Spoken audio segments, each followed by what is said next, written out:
تو اس صورت میں حنفیہ کے نزدیک نماز مؤخر کر دی جائے گی۔ امام مالک اور امام ثوری کے نزدیک اگر رکوع سجود ممکن نہ ہو تو اشارے سے پڑھ لی جائے۔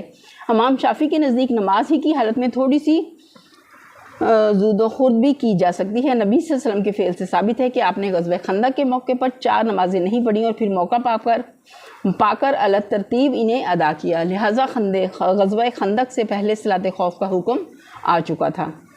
صلاۃ خوف کی ترکیب کا انحصار بڑی حد تک جنگی حالات پر ہے۔ نبی صلی اللہ علیہ وسلم نے مختلف حالات میں مختلف طریقوں سے نماز پڑھائی ہے اور امام میں وقت مجاز ہے کہ ان طریقوں میں جس طریقے کی اجازت جنگی صورتحال دے اسی کو اختیار کرے۔ ایک طریقہ یہ ہے کہ فوج کا ایک حصہ امام کے ساتھ نماز پڑھے اور دوسرا حصہ دشمن کے مقابلے پر رہے، پھر جب ایک رکعت پوری ہو جائے تو پہلا حصہ سلام پھیر کر چلا جائے اور دوسرا حصہ آ کر دوسری رکعت امام کے ساتھ پوری کرے۔ اس طرح امام کی 2 رکعتیں ہوں گی اور فوج کی ایک رکعت۔ دوسرا طریقہ یہ ہے کہ ایک حصہ امام کے ساتھ 1 رکعت پڑھ کر چلا جائے، پھر دوسرا حصہ آ کر 1 رکعت امام کے پیچھے پڑھے، پھر دونوں حصے باری باری سے آ کر اپنی چھٹی ہوئی ایک رکعت بطور خود ادا کر لیں۔ اس طرح دونوں حصوں کی ایک رکعت امام کے پیچھے ادا ہوگی اور 1 رکعت انفرادی طور پر۔ تیسرا طریقہ یہ ہے کہ امام کے پیچھے فوج کا ایک حصہ 2 رکعتیں ادا کرے اور تشہد کے بعد سلام پھیر کر چلا جائے اور پھر دوسرا حصہ تیسری رکعت میں آ کر شریک ہو اور امام کے ساتھ سلام پھیرے۔ اس طرح امام کی 4 اور فوج کی 2 رکعتیں ہوں گی۔ چوتھا طریقہ یہ ہے کہ فوج کا ایک حصہ امام کے ساتھ 1 رکعت پڑھے، جب امام دوسری رکعت کے لیے کھڑا ہو تو مقتدی بطور خود 1 رکعت مع تشہد پڑھ کر سلام پھیر دیں، پھر دوسرا حصہ آ کر اس حال میں امام کے پیچھے کھڑا ہو کہ امام دوسری ہی رکعت میں ہو اور یہ لوگ بقیہ نماز امام کے ساتھ ادا کرنے کے بعد 1 رکعت خود اٹھ کر پڑھ لیں۔ اس صورت میں امام کو دوسری رکعت میں طویل قیام کرنا ہوگا۔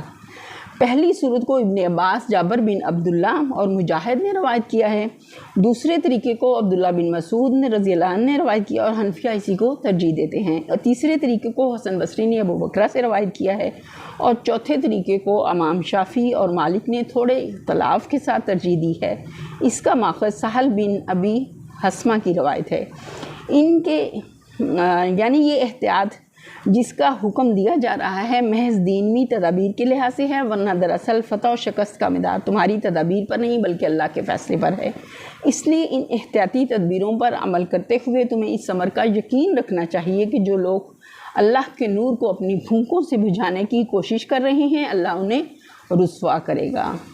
ان کے لیے رسوا کن عذاب اللہ نے مہیا کر رکھا ہے جہنم کی صورت میں۔ اللہم جہاں بھی ہم جہنم کی آیات کا ذکر پڑھیں اور اسے جب بھی سنیں ہماری کان تو ہمیں اسی وقت میں اللہ سے جہنم کے عذاب سے اللہ کی پناہ مانگنی چاہیے۔ اللہم اجرنا من النار، اللہم اجرنا من النار، اللہم اجرنا من النار۔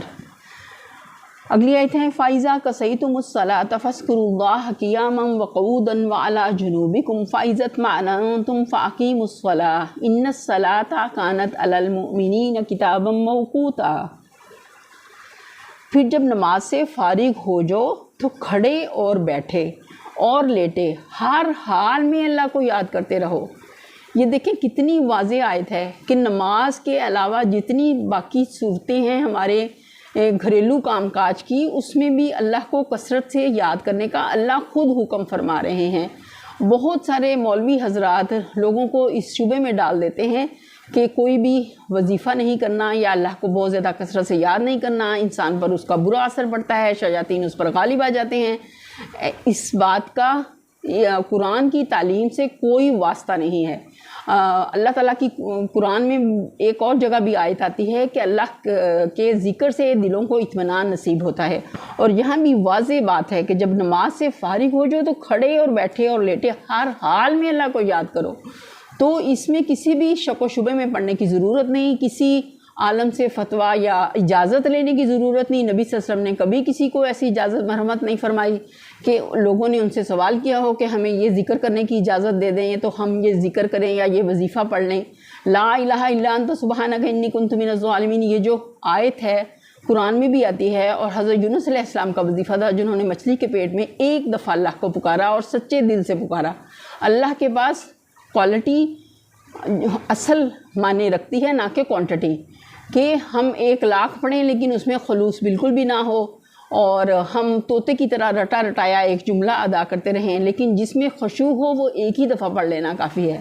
اسی طرح 30واں پارہ ہے، اس میں سورہ نصر میں، جس میں نبی صلی اللہ علیہ وسلم کی گویا موت کی اطلاع دی گئی ہے، اس میں بھی اللہ کے رسول کو کیا حکم ہے؟ فَسَبِّحْ بِحَمْدِ رَبِّكَ وَاسْتَكْبِرْ، کہ اللہ کی تسبیح کثرت سے بیان کریں اور اس کی تکبیر بیان کریں، اور اللہ کی تسبیح بیان کریں، تکبیر اور تسبیح۔ اذا جاء نصر اللہ والفتح ورأیت الناس يدخلون فی دین اللہ افواجا فسبح بحمد ربک واستکبر انہ کان توابا۔ اس میں بھی دلیل ملتی ہے کہ اللہ تعالیٰ نے نبی صلی اللہ علیہ وسلم کو بھی یہ حکم دیا کہ اپنے عمر کے آخری حصے میں بھی کرنے کا کام کیا ہے؟ اللہ کو کثرت سے یاد کرنا۔ یہاں بھی اسی بات کی تلقین ہے۔ اور جب اطمینان نصیب ہو جائے تو پوری نماز پڑھو۔ نماز در حقیقت ایسا فرض ہے جو پابندی وقت کے ساتھ اہل ایمان پر لازم کیا گیا ہے۔ اس کو سمجھنے کی بات ہے۔ بہت سارے ینگسٹر کیا کرتے ہیں کہ اپنی نمازوں سے لاپرواہی برتتے ہیں، اور جب دل چاہا اٹھ کے 2 نمازیں جمع کر لی۔ اس کی رخصت ہے لیکن اس کو عادت نہیں بنا لینا چاہیے۔ یہاں اللہ نے واضح بتایا ان الصلاۃ کانت علی المؤمنین کتابا موقوتا، کہ نماز در حقیقت پابندی وقت کے ساتھ اہل ایمان پر لازم کیا گیا ہے، اور اول وقت کی نماز کے ساتھ اللہ کا وعدہ ہے کہ اللہ اسے بخش دے گا، لیکن جو اس کے تاخیر کر کے پڑے گا تو پھر اللہ کی مرضی، اللہ جیسا چاہے اس کے ساتھ معاملہ کریں۔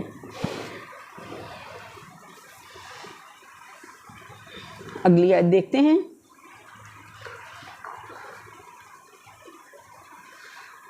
وَلَا تَهِنُوا فِي ابْتِغَاءِ الْقَوْمِ تَكُونُوا تَعْلَمُونَ فَإِنَّهُمْ يَعْلَمُونَ كَمَا تَعْلَمُونَ وَتَرْجُونَ مِنَ اللَّهِ مَا لَا يَرْجُونَ وَكَانَ اللَّهُ عَلِيمًا حَكِيمًا۔ اس گروہ کے تعاقب میں کمزوری نہ دکھاؤ۔ اگر تم تکلیف اٹھا رہے ہو تو تمہاری طرح وہ بھی تکلیف اٹھا رہے ہیں۔ تم اللہ سے اس چیز کے امیدوار ہو جس کے وہ امیدوار نہیں ہیں۔ اللہ سب کچھ جانتا ہے اور وہ حکیم و دانا ہے۔ یعنی گروہ کفار جو اس وقت اسلام کی دعوت اور نظام اسلامی کے قیام کی راہ میں مانع و مزاحم بن کر کھڑا ہوا تھا، اس کے لیے اللہ کے پاس تو کوئی معاوضہ نہیں تھا۔ وہ صرف اپنی دنیا کے لیے جنگ لڑ رہے تھے جو کافر تھے، لیکن مسلمانوں کے لیے شہادت میں اللہ کی مغفرت کا وعدہ ہے۔ پھر یعنی تعجب کا مقام ہے کہ اگر اہل ایمان حق کی خاطر اتنے تکلیفیں بھی برداشت نہ کریں جتنی کفار باطل کی خاطر برداشت کر رہے ہیں، حالانکہ ان کے سامنے صرف دنیا اور اس کے ناپائیدار فائدے ہیں۔ اس کے برعکس اہل ایمان رب السماوات والارض کی خوشنودی و تقرب اور اس کے ابدی انعامات کے امیدوار ہیں۔ تو اللہ تعالیٰ ان کو اس بات میں ترغیب دلا رہے ہیں کہ اللہ کی رضا کے لیے اور اللہ کی جنت کے لیے، اللہ کی خوشنودی کے لیے ہمیں جنگ کے موقع پر بزدلی نہیں دکھانی، پیچھے نہیں ہٹنا، بڑھ چڑھ کر جہاد کرنا ہے اللہ کے راستے میں تاکہ اللہ کی رضا کو پا سکیں۔ اگلی آیت دیکھتے ہیں۔ انا انزلنا الیک الکتاب بالحق لتحکم بین الناس بما اراک اللہ ولا تکن للخائنین خصیما واستغفر اللہ ان اللہ کان غفورا رحیما۔ اے نبی صلی اللہ علیہ وسلم، ہم نے یہ کتاب حق کے ساتھ تمہاری طرف نازل کی ہے تاکہ جو راہ راست اللہ نے تمہیں دکھائی ہے اس کے مطابق لوگوں کے درمیان فیصلہ کرو۔ تم بددیانت لوگوں کی طرف سے جھگڑنے والے نہ بنو اور اللہ سے درگزر کی درخواست کرو، وہ بڑا درگزر فرمانے والا اور رحیم ہے۔ اس رکوع میں اور اس کے بعد والے رکوع میں ایک اہم معاملے سے بحث کی گئی ہے جو اسی زمانے میں پیش آیا تھا۔ قصہ یہ ہے کہ انصار کے قبیلہ بنی ظفر میں ایک شخص تامہ یا بشیر بن عبیرک تھا۔ اس نے ایک انصاری کی ذرا چرا لی، اور جب اس کا تجسس شروع ہوا تو مال مسروقہ ایک یہودی کے ہاں رکھ دیا۔ ذرا کے مالک نے حضرت صلی اللہ علیہ وسلم سے استغاثہ کیا اور طمع پر اپنا شبہ ظاہر کیا، مگر طمع اور اس کے بھائی بندوں اور بنی ظفر کے بہت سے لوگوں نے آپس میں اتفاق کر کے اس یہودی پر الزام تھوپ دیا۔ یہودی سے پوچھا گیا تو اس نے اپنی برات ظاہر کی، لیکن یہ لوگ طمع کی حمایت میں زور و شور سے وکالت کرتے رہے اور کہا کہ یہ یہودی خبیث جو حق کا انکار اور اللہ کے رسول سے کفر کرنے والا ہے، اس کی بات کا کیا اعتبار؟ بات ہماری تسلیم کی جانی چاہیے کیونکہ ہم مسلمان ہیں۔ قریب تھا کہ نبی صلی اللہ علیہ وسلم اس مقدمے کی ظاہری ردات سے متاثر ہو کر اس یہودی کے خلاف فیصلہ صادر فرما دیتے اور مستغیث کو بھی بنی عبیرق پر الزام عائد کرنے پر تنبیہ فرماتے۔ اتنے میں وحی آئی اور معاملے کی ساری حقیقت کھول دی گئی۔ اگرچہ ایک قاضی کی حیثیت سے نبی صلی اللہ علیہ وسلم کا ردات کے مطابق فیصلہ کر دینا بجائے خود آپ کے لیے گناہ نہ ہوتا، اور ایسی صورتیں قاضیوں کو پیش آتی ہی ہیں کہ ان کے سامنے غلط ردات پیش کر کے حقیقت کے خلاف فیصلے حاصل کر لیے جاتے ہیں۔ لیکن اس وقت جب کہ اسلام اور کفر کے درمیان ایک زبردست کشمکش برپا تھی، اگر نبی صلی اللہ علیہ وسلم رداد مقدمہ کے مطابق یہودی کے خلاف فیصلہ صادر فرما دیتے تو اسلام کے مخالفوں کو آپ کے خلاف اور پوری اسلامی جماعت خود دعوت اسلامی کے خلاف ایک زبردست اخلاقی چربہ مل جاتا۔ وہ یہ کہتے پھرتے کہ جی یہاں حق و انصاف کا کیا سوال، یہاں تو وہی جتھہ بندی اور عصبیت کام کر رہی ہے جس کے خلاف تبلیغ کی جاتی ہے۔ اسی خطرے سے بچانے کے لیے اللہ تعالیٰ نے خاص طور پر اس مقدمے میں مداخلت فرمائی۔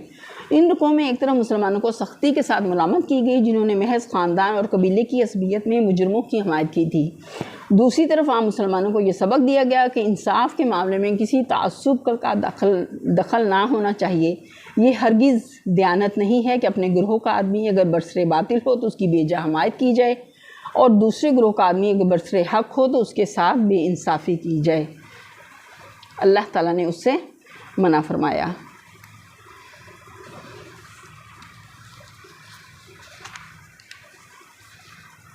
اگلی آیت ہے وَلَا تُجَادِلْ عَنِ الَّذِينَ يَخْتَانُونَ أَنفُسَهُمْ إِنَّ اللَّهَ لَا يُحِبُّ مَن كَانَ خَوَّانًا أَثِيمًا۔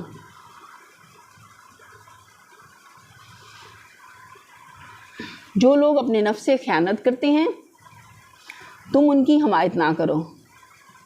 اللہ کو ایسا شخص پسند نہیں جو خیانت کار ہو اور معیشت پیشہ ہو۔ جو شخص دوسروں کے ساتھ خیانت کرتا ہے وہ دراصل سب سے پہلے خود اپنے نفس کے ساتھ خیانت کرتا ہے، کیونکہ دل اور دماغ جو اس کی جو قوتیں اس کے پاس بطور امانت ہیں ان پر بیجا تصرف کر کے وہ انہیں مجبور کرتا ہے کہ خیانت میں اس کا ساتھ دیں، اور اپنے ضمیر کو جسے اللہ نے اس کے اخلاق کا محافظ بنایا تھا اس حد تک دبا دیتا ہے کہ وہ اس خیانت کاری میں سد راہ بننے کے قابل نہیں رہتا۔ جب انسان اپنے اندر اس ظالمانہ دست برد کو پائے تکمیل تک پہنچا لیتا ہے تب کہیں باہر سے اس سے خیانت و معیشت کے افعال صادر ہوتے ہیں۔ اگلی آیت دیکھتے ہیں یستخفون من الناس ولا یستخفون من اللہ وهو معهم اذ یبیتون ما لا یرضى من القول وکان اللہ بما یعملون محیطا۔ یہ لوگ انسانوں سے اپنی حرکات چھپا سکتے ہیں مگر اللہ سے نہیں چھپا سکتے، وہ تو اس وقت بھی ان کے ساتھ ہوتا ہے جب یہ راتوں کو چھپ کر اس کی مرضی کے خلاف مشورے کرتے ہیں۔ ان کے سارے اعمال پر اللہ محیط ہے، اللہ ان کو گھیرے ہوئے ہے۔ اگلی آیت ہے ہا انتم ہؤلاء جادلتم عنہم فی الحیات الدنیا فمن یجادل اللہ عنہم یوم القیامۃ ام من یکون علیہم وکیلا۔ ہاں تم لوگوں نے ان مجرموں کی طرف سے دنیا کی زندگی میں تو جھگڑا کر لیا، مگر قیامت کے روز ان کی طرف سے کون جھگڑا کرے گا؟ آخر وہاں کون ان کا وکیل ہوگا؟ اس وقت میں ہر چیز اللہ کے سامنے ظاہر ہو جائے گی اور اللہ سب کے اعمال سے باخبر ہے۔ اگلی آیت ہے وَمَن يَعْمَلْ سُوءًا أَوْ يَظْلِمْ نَفْسَهُ ثُمَّ يَسْتَغْفِرِ اللَّهَ يَجِدِ اللَّهَ غَفُورًا رَحِيمًا۔ اور اگر کوئی شخص برا فعل کر گزرے یا اپنے نفس پر ظلم کر جائے اور اس کے بعد اللہ سے درگزر کی درخواست کرے تو اللہ کو درگزر کرنے والا اور رحیم پائے گا، کہ جس کو فوراً اپنی غلطی کا احساس ہو جائے اور اللہ سے بخشش مانگے اور سچی توبہ کر لے تو اللہ معاف کرنے والا ہے۔ اگلی آیت ہے وَمَن يَكْسِبْ إِثْمًا فَإِنَّمَا يَكْسِبُهُ عَلَى نَفْسِهِ وَكَانَ اللَّهُ عَلِيمًا حَكِيمًا۔ مگر جو برائی کما لے تو اس کی یہ کمائی اسی کے لیے وبال ہوگی، اللہ ان سب باتوں کو اللہ کی خبر ہے اور وہ حکیم و دانا ہے۔ وَمَن يَكْسِبْ إِثْمًا فَإِنَّمَا يَكْسِبُهُ عَلَى نَفْسِهِ وَكَانَ اللَّهُ عَلِيمًا حَكِيمًا۔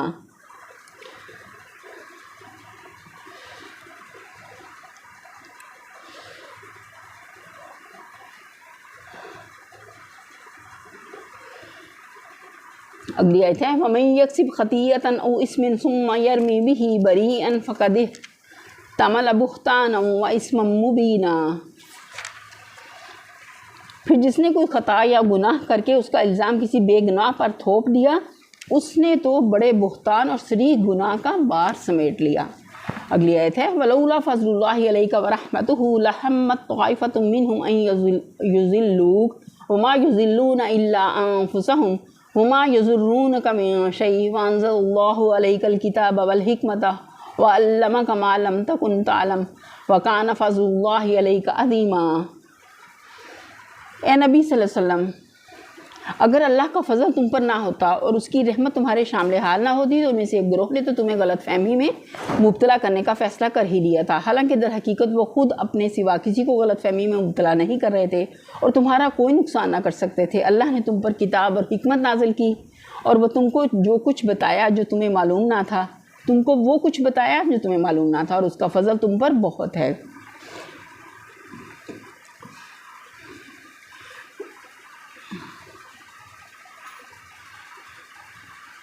یعنی اگر وہ غلط ردات پیش کر کے تمہیں غلط فہمی میں مبتلا کرنے میں کامیاب ہو بھی جاتے اور اپنے حق میں انصاف کے خلاف فیصلہ کر لیتے تو نقصان انہیں کا تھا، تمہارا کچھ بھی نہ بگڑتا، کیونکہ اللہ کے نزدیک مجرم وہ ہوتے ہیں نہ کہ تم۔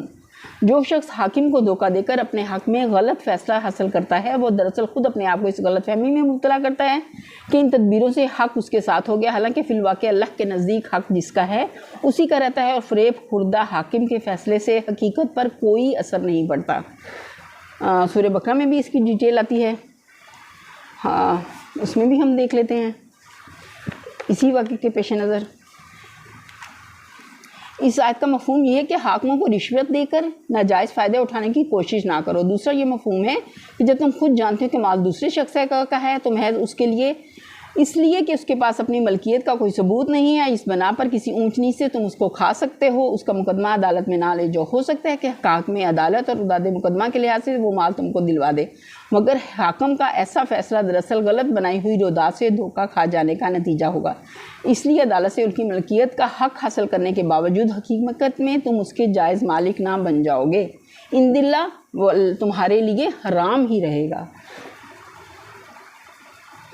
یعنی حدیث میں آتا ہے نبی صلی اللہ علیہ وسلم نے ایک موقع پہ فرمایا کہ میں بہرحال ایک انسان ہی تو ہوں، ہو سکتا ہے تم ایک مقدمہ میرے پاس ہو اور تم میں سے ایک فریق دوسرے کی بنسبت چرب زبان ہو، اس کے دلائل سن کر میں اس کے حق میں فیصلہ کر دوں گا، مگر یہ سمجھ لو کہ میرا اگر کسی طرح اپنے کسی بھائی کے حق میں سے کوئی چیز تم نے میرے فیصلے کے ذریعے سے حاصل کی تو دراصل تم دوزخ کا ایک ٹکڑا حاصل کرو گے۔ بہت بڑی وعید ہے، اس سے بچنے کی ضرورت ہے۔ اگلی آیت دیکھتے ہیں لا خیر فی کثیر من نجواہم الا من امر بصدقۃ او معروف او اصلاح بین الناس ومن یفعل ذلک ابتغاء مرضات اللہ فسوف نؤتیہ اجرا عظیما۔ لوگوں کی خفیہ سرگوشیوں میں اکثر و بیشتر کوئی بھلائی نہیں ہوتی، ہاں اگر کوئی پوشیدہ طور پر صدقہ و خیرات کی تلقین کرے یا کسی نیک کام کے لیے یا لوگوں کے معاملات میں اصلاح کرنے کے لیے کسی سے کچھ کہے تو البتہ بھلی بات ہے، اور جو کوئی اللہ کی رضا جوئی کے لیے ایسا کرے گا اسے ہم بڑا اجر عطا کریں گے، اللہ کی طرف سے خوش خبری ہے اس کے لیے۔ اگلی آیت ہے وَمَن يُشَاقِقِ الرَّسُولَ مِن بَعْدِ مَا تَبَيَّنَ لَهُ الْهُدَىٰ وَيَتَّبِعْ غَيْرَ سَبِيلِ الْمُؤْمِنِينَ نُوَلِّهِ مَا تَوَلَّىٰ وَنُصْلِيهِ جَهَنَّمَ وَسَاءَتْ مَصِيرًا۔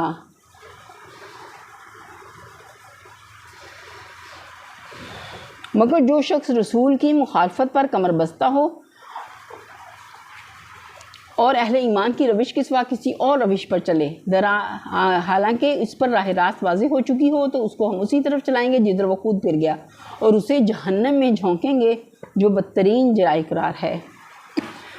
جب مذکورہ بالا مقدمہ میں وحی الہی کی بنا پر نبی صلی اللہ علیہ وسلم نے اس خائن مسلمان کے خلاف اور اس کے بے گناہ یہودی کے حق میں فیصلہ صادر فرما دیا تو اس منافق پر جاہلیت کا اس قدر سخت دورہ پڑا کہ وہ مدینہ سے نکل کر اسلام اور نبی صلی اللہ علیہ وسلم کے دشمنوں کے پاس مکہ چلا گیا اور کھلا مخالفت پر آمادہ ہو گیا۔ اس آیت میں اسی کی حرکت کی طرف اشارہ ہے کہ اس کا اسلام سے پھر جانا نبی صلی اللہ علیہ وسلم کے لیے کسی بھی نقصان کا باعث نہیں بنا بلکہ خود اس کی اپنی ذات کے لیے نقصان کا باعث تھا، مگر اس کو اس کی سمجھ نہیں تھی۔ وہ جب کفر کی وجہ سے دل پر سیاہ نقطہ پڑتا ہے یا دل زنگ کا شکار ہوتا ہے تو وہ زنگ اتنا بڑھتا ہے کہ انسان کو اپنا نفع نقصان بھی سمجھ نہیں آتا۔